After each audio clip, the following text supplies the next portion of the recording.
that's interested in watching this, they can go ahead and this link will be available on our website as well as at the Lowry Pediatrics website. I'm going to send them the link, so it'll also be available for them for their patients to review as well. So, Khadijatu, I'm going to kick it off to you. Go ahead. Thank you, Phil. I just wanted to thank both of our guests for joining us today, both of our experts on this subject. And I just want to start out with each of you. I'll start out with you, Nicole, just letting me know why you believe children should be vaccinated, or why it is so important. The reason why it is so important is the disease. If they were to catch that disease versus if you were to get vaccinated, you can, the biggest part, you can die. You can get pneumonia, kidney problems, liver problems. It's almost like the domino effect when you get these diseases. And some people come out just fine. But what about those that can't get vaccinated? The newborns out there that we're exposing them to, things like that. Okay, wonderful. And Ms. Mancho, if you could just give me a brief insight about why you believe children should get vaccinated. Well, I believe that as a parent myself, when you're about to have a child, you think about car seat, if it's safe, if as they're growing up, if their health is, if they're in good health, if they're standing well in their health, if their weight is under control, you check their food, you read food labels, why not vaccine? Vaccine is very, very important because it helps to prevent unnecessary illnesses. If you do not get vaccinated, yes, indeed, you will be exposed to other diseases that people have brought from maybe other countries, something like whooping cough. There is a comeback of whooping cough back in the U.S. So if you're not vaccinated, guess what? You will catch the disease. It also helps to protect your loved ones and people in your community, because if you are not vaccinated and you catch these diseases, then you expose it to other loved ones.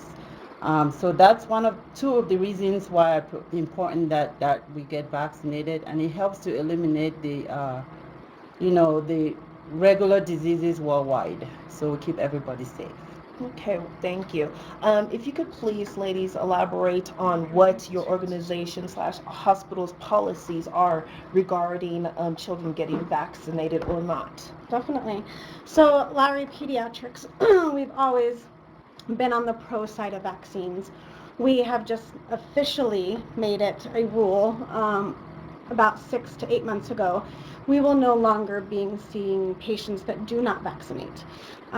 If they don't vaccinate, if they're not willing to work with us on that vaccine schedule, then we ask them that they find another pediatrician.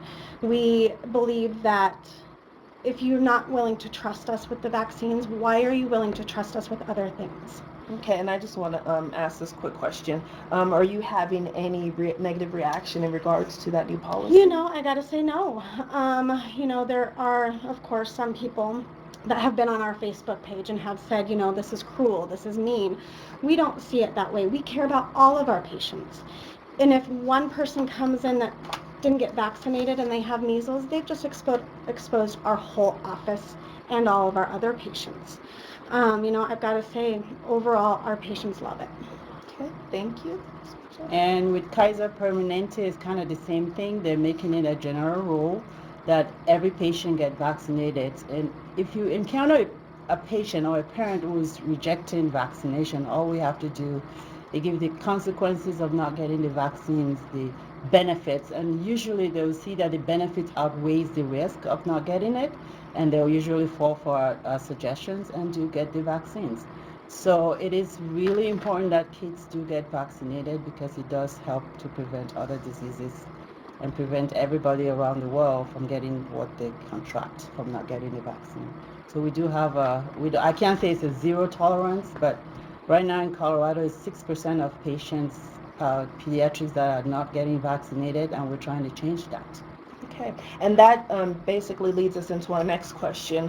What are the risks of children not getting vaccinated? And we've talked about that generally, so if you could just elaborate a little bit for some of our viewers, that'd be great. I'll be honest, there are risks on both sides, getting vaccinated and not getting vaccinated. The risks of getting vaccinated, though, are very low compared to if you weren't. And you know, my example is chickenpox. When I was a kid, I got chickenpox. A lot of people had chickenpox parties. That was very normal in my generation. And nowadays, when you think about chickenpox, a lot of people think it's no big deal. There are a lot of newborns that have died. They got pneumonia and then died from this because they can't get the varicella disease. So those patients that aren't being vaccinated that could have, they're exposing all these newborns, all the people that can't get the vaccine yet. So it's not just risking yourself, you're risking everybody around you as well. Absolutely. Definitely a public health issue. Yes. It is.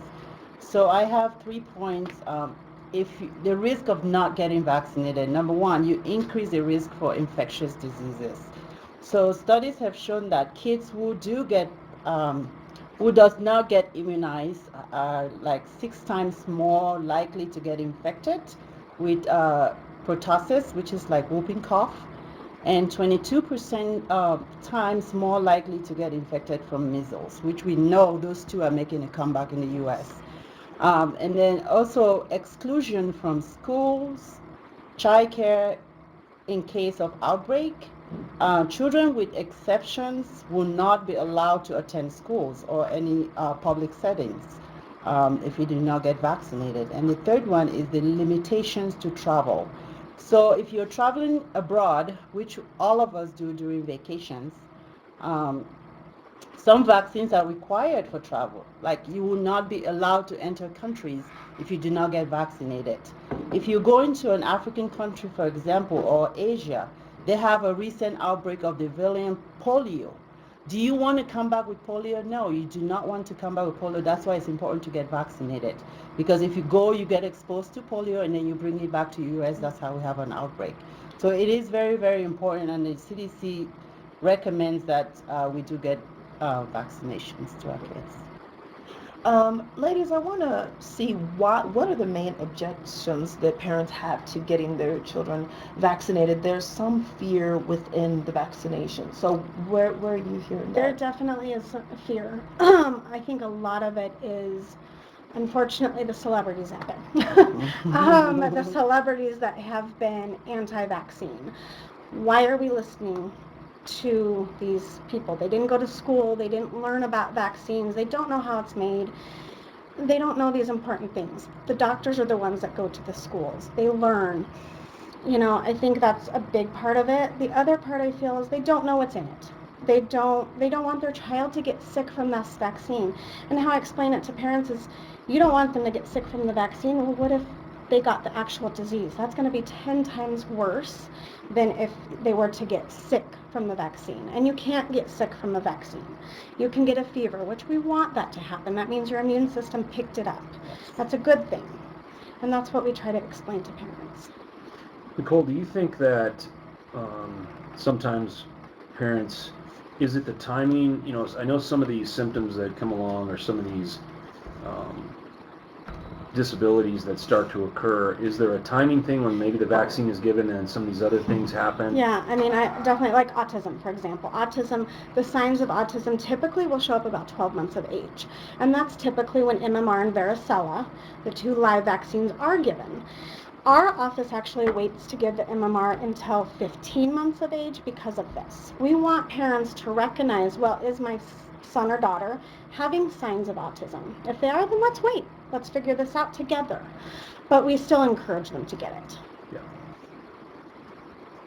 Well, parents always ask questions. Is this vaccine safe for my child? It is safe. There are no studies. They worry about autism. There have not been any studies that have proven that vaccinating your kid will give them autism or make them have autism. Autism is it's a disease that is unexplained, and I don't think it is related to vaccination. So the question is, what do you do when parents don't want the children to get vaccinated? It's entirely up to you. But what we do is encourage the positive side of vaccines and give them the good that getting vaccinated will do for their kids, and versus the risk that it would do without you vaccinating your kids, and they have the choice, ultimate, choice to make, to get it or not to get. But we always promote that they do get the vaccines. Thank you. I just wanted, my next question is, do you think this issue is talked about enough? And right now, apparently it is. So do you believe a majority of the information that we're getting is accurate from the media, or what are your, what's your stance on that? It is being talked about enough now. It wasn't in the past, and I think that's why all of this has come about, that it wasn't being talked about enough. Listening to the media now, I think that there are a lot more, I do agree with it more. I don't think that there's as many people out there as there was saying, no, they're bad, they're this, they're that. I think more people are getting on board with vaccines and the reasons why we're giving them, and looking at the history of vaccines. It's been out a long time. I think that we're getting better about it. Okay, and you had told me a while ago that when you were younger and you were in school, yes. Could you please elaborate on that, the video that you had to watch in nursing school? Yeah, in nursing school, and I think everybody should be able to watch this video. They showed us, I was crying. I will never forget the video of kids that have polio, measles, and they showed us this video, and it's so sad and it's heartbreaking, these kids that get these diseases and they don't live their full potential life.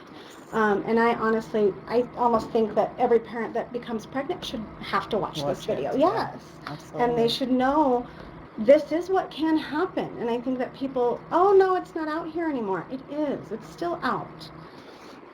Okay. Ms. Mancho, would you like to state anything? Yeah, it is being talked upon a lot in the media, but I think that they're accessing the wrong avenues to get the right information to the audience. They should contact doctors and infectious disease doctors and people who actually are specialized in vaccines to tell them more of how the vaccines actually work and how it is important for the kids to get it. Thanks to vaccines, we've had a drastic decrease in infectious disease in the U.S. and other rare diseases like polio, we've stamped it out. So definitely we need to talk about it more. It is not enough. Let's talk about it and talk with meaningful people who have the resources and knows the facts about vaccines. Okay.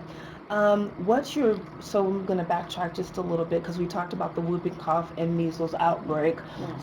And I just want to ask if it's really possible, if it could have been avoided, and if so, how? Just this for future public health concerns. Whooping cough, I don't know, honestly, if that could have been avoided. And I think, honestly, with that, being that said, the whooping cough is a little different than the measles outbreak. Measles outbreak, actually, in the year 2000, the U.S. reported that it was gone. Yes. We never did that with whooping cough. It was always kind of out there still. But measles, it was entirely gone. We did not see it here in the U.S. The fact that we didn't vaccinate and somebody went to California and got this and came back and is exposing everybody else, I definitely think measles could have been avoided.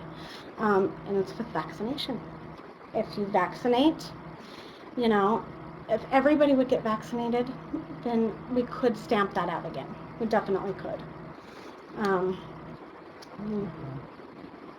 Rightly said. Why all of a sudden they're coming back? Yes, it was stamped out. The whooping cough, I believe, that came back, number one, because the components in the vaccines, really, people were just getting the TD, which is the tetanus and the diphtheria, which was lacking the pertussis in it. Now they've revamped that vaccine, and all it is now is 3-in-1, the Tdap. That's why it is very important that by age 11 you get your first dose of Tdap, which contains the pertussis. Yes. How did it come back to the U.S.? It didn't just originated in California. What happened? It came from foreign countries. What we do in Kaiser is that when the patients are getting ready to go overseas, be it Mexico or anywhere around the U.S., they need to call their travel clinic consultants.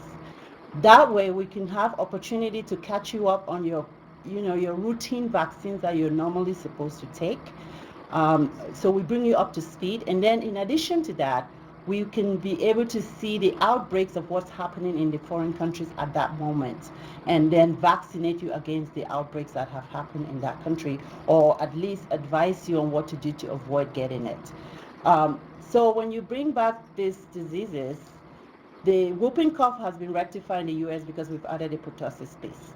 Measles came back because people were not getting MMR. If you're born after 1958, guess what? You did not get MMR when you were young. So this is an opportunity as an adult to update your vaccines. And when your doctors recommend that, it is very important that you listen to them. Wonderful. Mm-hmm. Medical reports are claiming that there is a link between, we've talked about this earlier, autism and the MMR vaccine, vaccination. What do you ladies have to say about that? This goes back to another question of ours when we talked about the fears. So I just want to touch on that because autism is out there and a lot of parents People's mind. Exactly. It is. It is on people's minds. And like I was saying before, I think the biggest thing is autism happens around the same time that we give those vaccines. All the medical reports that I've read out there, they cannot link MMR to autism. They can't. Absolutely, they cannot. The only thing that they can say is it brings out some of those qualities. And they can't even prove that. So the fact that these things happen around the same time, I think that's why people are trying to link this to autism. And there's no proven facts. Everything that I have read and looked at, there's no proven facts that MMR can cause autism. Absolutely right. The facts are not out there to prove that it does link it to autism. Options are wait after 12 months, see if your child presents with those symptoms of autism. You can decide, even if they have autism, you still have to give MMR because it just protects them for further infections. But if they don't, then you will see for yourself that it wasn't as a result of the disease. They give a gap. You have a variation of time that you can get the vaccine. So if you miss the 12 months mark, you can still get it at 24 months to give yourself time to assess, to see all the medical records that I've read. There haven't been a clear evidence to really prove that it was as a result of the vaccine. So therefore, more to come. They need to do more studies. I think so too. And being that said, I even have a patient that didn't give MMR because they were so scared. The patients, I think 4 or 5 now, still have not given the MMR, and this kid does have autism. So there's no correlation to me. Absolutely. I would like to backtrack and ask, what are some of the signs of a child having autism at such a young age? What are some of the things that we should, as parents, should look for?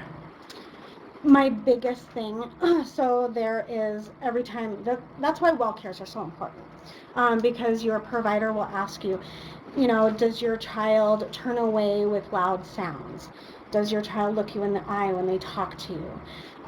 It's called an MCHAT is what it's called, and it's a list, I want to say, of 20 questions, but it's questions relating to autism and to see where the spectrum is and where, if your child lies on that spectrum anywhere. So gauging where your child is developmentally. Exactly. Okay, The well child visits are very important because usually they will give you a questionnaire to answer, and from that questionnaire you can start questioning yourself. Is my child normal? Because they'll give you ranges how a normal child is supposed to be. A child with autism will not respond as a regular child will.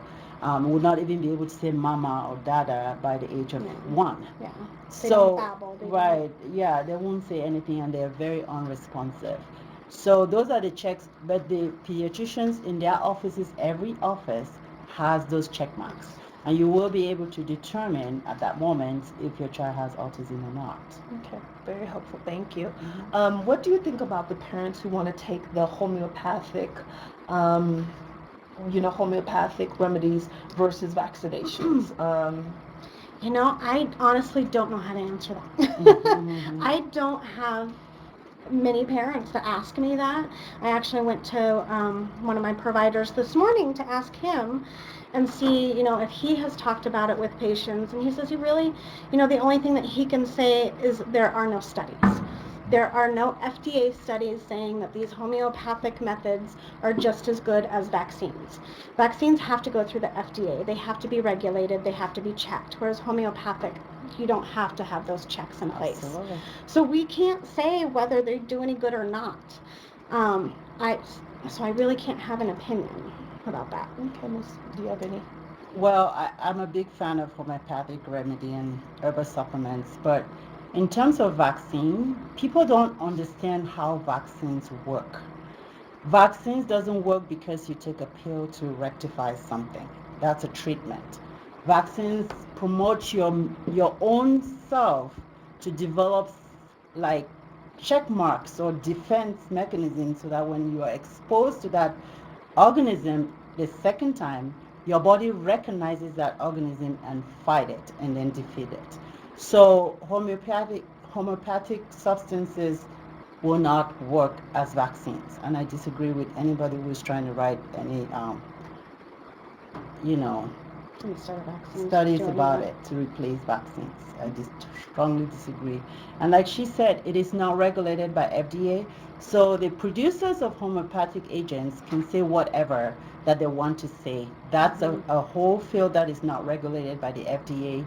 So they will lie on their labeling, unfortunately, to make it look good or make it market ready. So people will see it prevents autism. Oh, yay, I buy it to make money. Unfortunately, it is not regulated, but the vaccine goes through a process of trials, clinical trials.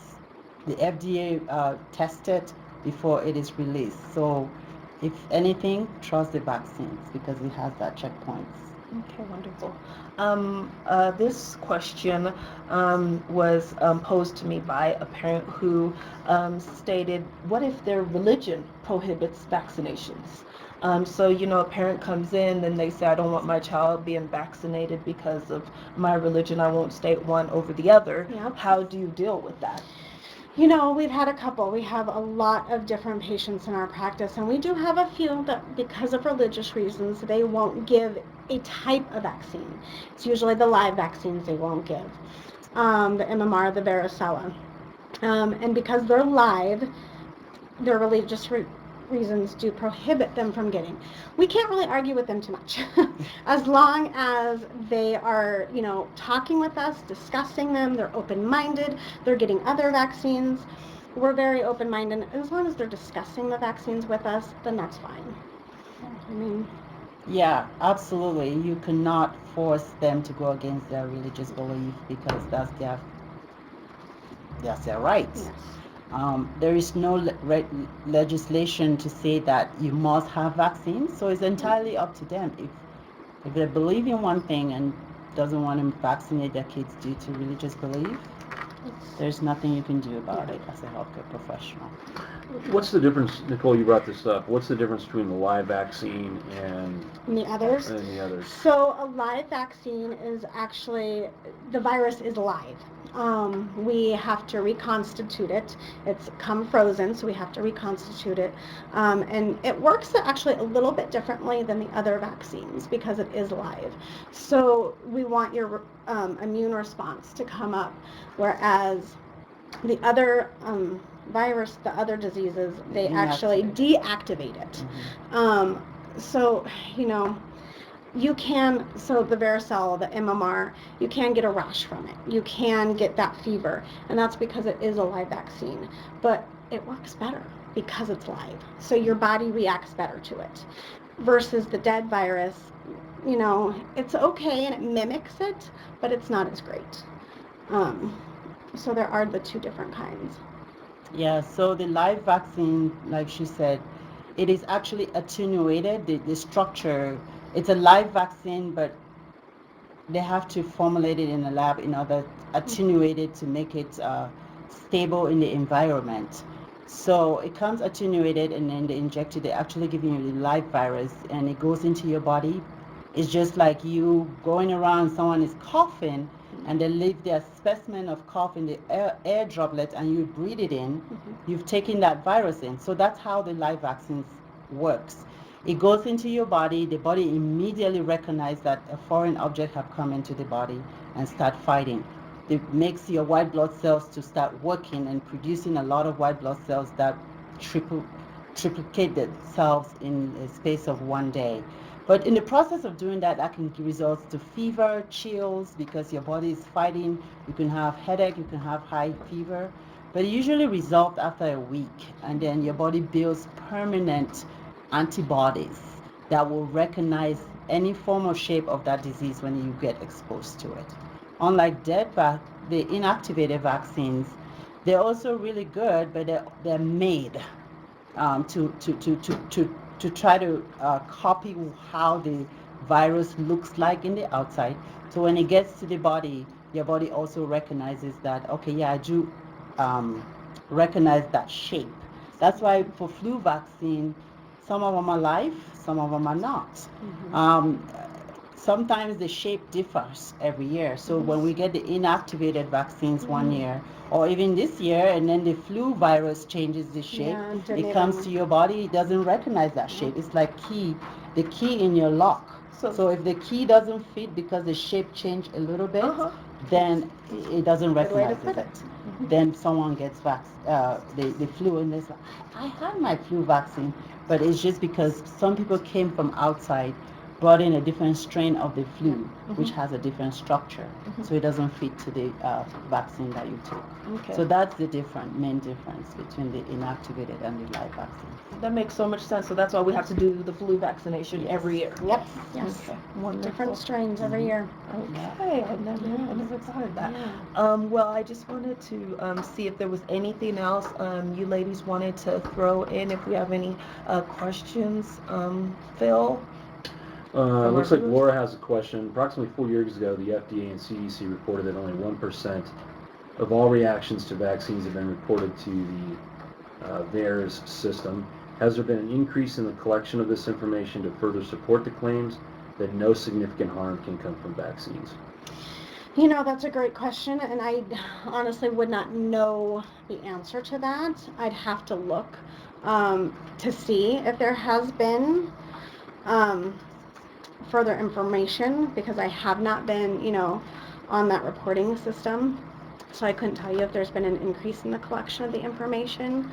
I do know that the representatives that I talked to from Merck, GlaxoSmithKline, all these makers of vaccines, they are very safe, and that is why we have the vaccine adverse event reporting system. If there is something going on, we do need to report it, so that way they can look into it. And I think that everybody needs to be doing that. Is there, in today's environment, are there diseases that pose a significant threat to the public health safety that you guys are seeing? I mean, you brought up, we've seen the measles and the mumps, but are there other things that people have avoided the vaccine on that you are starting to see kind of rise up in a public venue? Well, shingles, for example. If you had chickenpox as a young kid, and then you get exposed to, or if a child has not gotten vaccinated from varicella, and then they go visit grandma, will develop shingles. Then they're exposed to getting chickenpox, which will later on develop into shingles as well when they grow older. That's another good point, because I don't deal with the shingles vaccine a lot in peds. But you're right, because if those grandparents aren't getting them and they're seeing their granddaughter for the first time in the hospital, that's a very good point. That's a great question. Do you think how many kids do you think nowadays, and just speak from the United States, and this may not be a number that you know, our families are not having their kids vaccinated? Is the percentage growing, or do you think it's stayed fairly static, or what's your thoughts? I honestly think it's a lot. But now that measles is out there, I think people are like, oh, wait a minute. This stuff is still out there. So I think they're getting more and more on board again. But I do think there was a lot before measles outbreak that stopped doing it. So if there's this increase in that, do you think that's the reason you're seeing more shingles in seniors, is because maybe these kids are... No, because the kids are getting, even not because the number is increasing. I believe that it is because they're not at an age to get the varicella vaccine, Mhm. and then they get exposed to grandma or grandpa who has the shingles in their Okay. in their joints, and then they get exposed to it, and then they break out. The ones that have. Now, to answer your question about if the number is increasing, I think personally it is decreasing in my practice. People are becoming more aware of the situation, how important vaccines are. There's more talk about vaccines nowadays. And everywhere you go, the local pharmacies, Walgreens, King Supers, get they're anywhere. administering it. So it just creates more awareness. Yes. You mix, and then we have other options. You know, they talk to you in the doctor's office, and then you go to the pharmacy. The pharmacist is promoting that. You call Walgreens, they're talking about vaccination. Yeah. So it makes people very, very aware of the fact that, oh, this stuff is really important. In those days, there was not much talk about. Yeah. So people was like, oh, I don't want that stuff. I don't want no life thing going in me. But so the more educated they are, the public, the more willing to do it. And the young ones whom their parents did not get them vaccinated for whatever beliefs are getting themselves vaccinated now. We see them come up and they're like, do you have your routine childhood vaccines? Oh no, my mom never gave me any. It doesn't hurt to start it now. Mhm. So we still get them caught up at the older age. They have a caught up schedule. Oh, that's Awesome. awesome. So that's Yeah. good to know. Yeah, So that's you awesome. can never outgrow childhood vaccinations, is You what you're cannot. saying. Yes, There- you cannot. You no. can still get MMR Yep. now. Okay. The 2 doses. Once you get the 2 doses, you're done. You can still get hepatitis A and Yeah. B shots Yeah. now. And we Polio, I mean, all of Polio, them. The all only of them thing you I can can think still of do is it the now. Rototech. That's the only one That's that I can right. think of that an Yeah. adult couldn't. So one. Yes. But yeah. Okay. And are there any ingredients in any of the vaccinations that we have talked about within the last 30 minutes that parents are aware of that may cause any issues? Or where can they find that information, since that's... So there is actually a website that anybody can go to. Did I give it to you? I thought I Phil gave it will to get you. that up, All but if you right, could just I thought explain I the- gave it to you. So it's the CDC. If you go to cdc.gov, there's everything you want to know. You can look up Exactly. ingredients. You can look up schedules. You can look up, my child may have this. Is it okay to give the MMR? You can do all of that on the CDC's website. And I love that website. I go to it for everything vaccine-wise. So. So Barb's asked us a question. How many parents were themselves vaccinated but refused to vaccinate their children? That's a good question. That is a great question. I don't vaccinate a lot of parents in my office. We actually do the whooping cough for parents when they get their newborns in. That is one thing that we are very proactive about when they come in with their newborn. Has mom, dad, if grandma and grandpa are there, have you guys all had your Tdap? We want to make sure that you guys aren't exposing this newborn to whooping cough. When we explain that to them, they're totally on board. But being that said, I don't know if they're refusing to vaccinate their newborn yet. So, I don't have a lot of experience with parents Yeah. and children. So, I don't know of any statistics of anyone who have vaccinated themselves but refusing their or refusing children. their kids to get. Yeah. So, but maybe we need to research on Yeah. that. Interesting. And most likely that parent must have had some sort of a negative Right. reaction Right. or experience Okay. with vaccination. So Exactly. for them to do that. Now so. we'll see parents who are allergic to the tetanus Mhm. vaccine refuse their kids from getting the tetanus vaccine, thinking that because she was allergic to it would transfer to the kids. And it's all about education. Yeah. Telling them allergic reaction doesn't transfer to your kids. Yeah. Just because you're allergic to one product doesn't mean that your child automatically It's take not it. passed down. It's not passed down to your kid. So let's try it and see the reaction that your kid will get. That's very good. So are most of the Medicaid programs that are out there, particularly in the state of Colorado, are they, I would assume they're very proactive when it comes to vaccinations, and Yes. parents have access to those resources Oh yeah. if they definitely. go look for them. Definitely. And our office is very we're not going to just turn down patients if they don't want to vaccinate. We're Right. we talk to them. We talk to them about the pros and cons. Why don't you want to do it? What makes you so scared? It's not like we're just going to kick these people out and say, oh, go find somewhere else. That's not what we do. We like to educate them. And is it the right decision? You know, maybe it's not the right decision for their family. And that's okay too, but we'd like to help them figure that out. Yeah, that's right. So one thing I'm getting from both of you is just education is, you know, just knowledge, and that's the biggest key to dealing with this issue. Yes, I think so. And there's so many websites out there. That's number one I don't love for parents to do is Google things. They call me and say, oh, I Googled this. And I'm like, oh, why'd you do that? You know, don't Google things. CDC, you go on websites that you know are going to give you the facts and not just somebody's opinion. Absolutely. So that is the biggest thing. Nicole, do you think the CDC is an unbiased resource? Yes, I do believe that because they are supposed to give you the ups and downs of every vaccine. They have to give you what can happen if, you know, my kid is to have a reaction. They're not just going to tell you the good things about it. They're going to tell you the good and the bad. So I do believe it's unbiased. I think they are biased. Yeah. They over-report stuff that should not be over-reported. Because I do travel vaccines. Yeah. I do travel clinic for Kaiser as well.